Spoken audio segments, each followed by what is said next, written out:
Let us answer this question.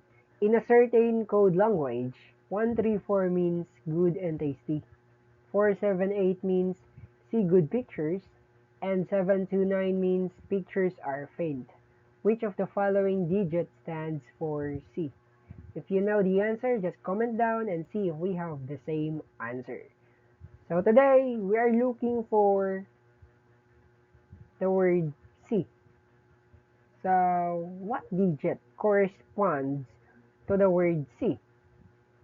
So, yung unang gagawin natin dito is, let's take a look for the statements given if kung ano yung word na magkapareho sila. For the first statement, we have good and tasty.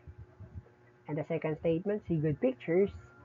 And the third statement, pictures are faint. So, yung mga word na magkapareho dito is yung good. Ito yung mga words na may kapareho Si good, and ito naman si pictures, and then ito si pictures. So, ito lang po yun. So, ngayon, sa first and second statement, may kapareho silang isa, which is yung good. And their equivalent numbers are 134 and 478. The same, na may kapareho din yung numbers. Ano ba yung pareho na digit ng numbers sa 134 and 478? Yung pareho na digit is yung number 4. So, hindi na. Tamaan. So, yung 4 dito ngayon, that is equivalent to, that is equivalent to good. And then, yung isa din is yung pictures. We have here pictures. And their equivalent numbers are 478.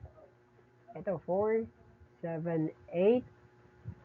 And the other one is 729. So, yung pareho nila is yung word na pictures, di ba?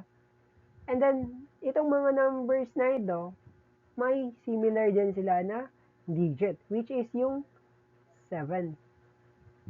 So, ito yon. So, it means 7 is equivalent to pictures. Di ba? Ngayon, let's take a look for this statement. See good pictures. So, si see good pictures, ito yung may 4, and ito yung may 7. Diba? C4, 7, 8. Because we're looking for C, and we know that good means 4, and pictures means 7. Thus, the remaining digit, the remaining digit is equivalent to the word C. So, the answer here is letter D. So, again, yung sagot for this question is letter D, which is number 8. Thank you for watching.